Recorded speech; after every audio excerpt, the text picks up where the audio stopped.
बिहार में जैसे जैसे लोकसभा चुनाव की तारीखें नज़दीक आती जा रही है, वैसे वैसे ही राजद, भाजपा, जदयू, लोक जनशक्ति पार्टी में बौखलाहट तेज होती जा रही है। एक तरफ एक बड़ी पार्टी है भाजपा, जिसके पास मजबूत सहयोगी भी है बिहार में। दूसरी तरफ अभी फॉर्म में नहीं चल रहे खिलाड़ी कांग्रेस है और उनके साथ में है राजद। ऐसी स्थिति में काफ़ी विवाद खड़े हो रहे हैं कि क्या इनके जो प्रत्याशी है आपस में अच्छी खासी लड़ाई दे पाएंगे या चुनाव एक तरफा हो जाएगा। बात करें तैयारियों की तो भाजपा और जदयू की तैयारी जो है बिहार में वो बहुत ही ज़्यादा है और ज़मीनी स्तर पे भी ये नेता आकर काम कर रहे हैं। इनका कैडर वोट सीधे सीधे बढ़ जाता है, क्योंकि भाजपा का बिहार में निजी वोट बैंक की बात करें तो उसका लोकसभा चुनाव में 30 से 40% वोट बैंक उसका अपना हो जाता है। विधानसभा चुनाव में यह घटकर 20 से 22% हो जाता है। दूसरी बात नीतीश कुमार की करें तो नीतीश कुमार का जो व्यक्तिगत वोट बैंक है वह ऐसे तो 7-8% समझा जाता है, लेकिन चुनाव में जैसे ही भाजपा के साथ होते हैं तो उनका भी वोट प्रतिशत बढ़कर या 20% के आसपास चला जाता है। और ऐसी स्थिति में केवल जदयू और भाजपा यही दो पार्टियां मिलकर ज़्यादा सीटें लोकसभा की निकाल सकती है। लेकिन साथ में चिराग पासवान भी अभी फॉर्म में चल रहे हैं। उनकी जिद के सामने भाजपा ने उन्हीं के चाचा पशुपति पारस को साइडलाइन धरा दिया था, लेकिन बाद में भले ही कुछ मुद्दों पे उन्हें भी अपने पाले में ले लिया। पशुपति पारस जो चिराग पासवान के चाचा उनको लेकर यह समझा जा रहा था कि वो अब लालू खेमे में जाएंगे, लेकिन भाजपा ने ऐसा नहीं होने दिया।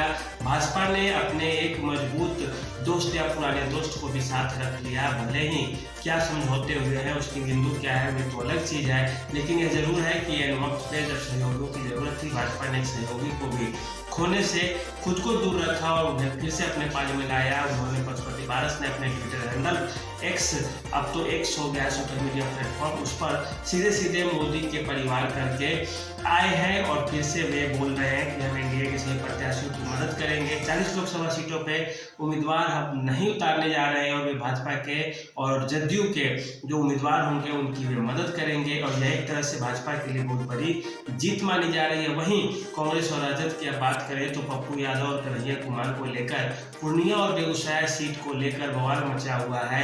क्या कांग्रेस के जो ये दो बड़े नेता है कद्दावर नेता वे कहीं भीतर घात न कर दे महागठबंधन के लिए। और दूसरी बात यह भी है कि मीडिया में जैसे जैसे ये खबर फैलेगी कि इन्हें टिकट मिलना था नहीं मिला, इन्हें मिला नहीं मिला, तो इससे दिक्कत यह होती है कि जनता मूड सीधे बदलेगी और जनता जैसे ही मूड बदलेगी जनता वैसे ही होगा क्या कि जो वोट बैंक है वह ट्रांसफ़र होगा और वोट किसी जनता फ्रस्ट्रेट होकर भी किसी दूसरी पार्टी को वोट अपना कर सकते हैं। ऐसी स्थिति में महागठबंधन के लिए काफ़ी नुकसान का सौदा हो सकता है।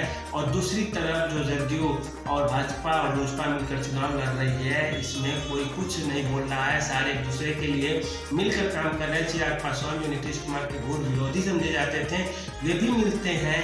भाजपा का दबाव हो या उनका निजी फैसला यह तो अलग चीज़ है, लेकिन चिराग पासवान जैसे ही नीतीश कुमार से मिलते हैं नीतीश कुमार का जो वोट बैंक है जो चिराग से नाराज चल रहा होगा या चिराग का जो वोट बैंक है जो नीतीश से नाराज चल रहा होगा, दोनों आपस में समझौता कर लेंगे और करेंगे भी।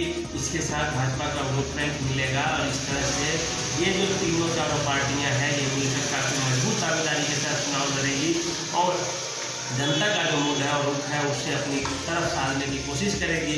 वहीं कांग्रेस, कम्युनिस्ट पार्टी और राजद तीनों भी अच्छे विचारों से, अच्छे उद्देश्य से, अच्छे दिल से नहीं बोल पा रहे हैं। टिकट को लेकर ही मामला फंसा हुआ है। इनके नेता भी कुछ बोलते हैं कोई हम अलग नामांकन भरेंगे तो अलग नॉमिनेशन फाइल करेंगे, या सिंबल को लेकर भी कि अभी सिंबल मिला नहीं है, झूठ मूठ का ऐलान हो गया है।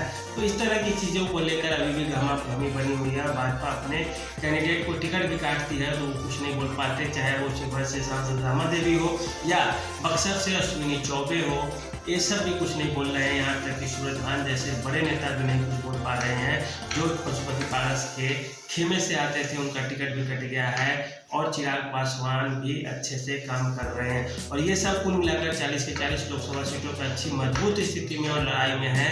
वहीं राजद और कांग्रेस की बात की जाए तो कुछ एक लोकसभा क्षेत्रों को छोड़ दें तो ये बहुत मजबूत स्थिति में नहीं दिख रहे हैं, न इनका एजेंडा है, न चुनावी रैलियाँ उस तरह से कर रहे हैं। ऐसी स्थिति में बिहार में यह कहना थोड़ा बहुत क्या संतुलित भाव से भी कहें तो यह आप कह सकते हैं कि जदयू भाजपा मजबूत स्थिति में है और ये ज़्यादा लोकसभा के सीटों को जीतने के काबिल है और वहीं जो विपक्ष है वह थोड़ा कमजोर पड़ रहा है। तो आज के लिए इतना ही, धन्यवाद।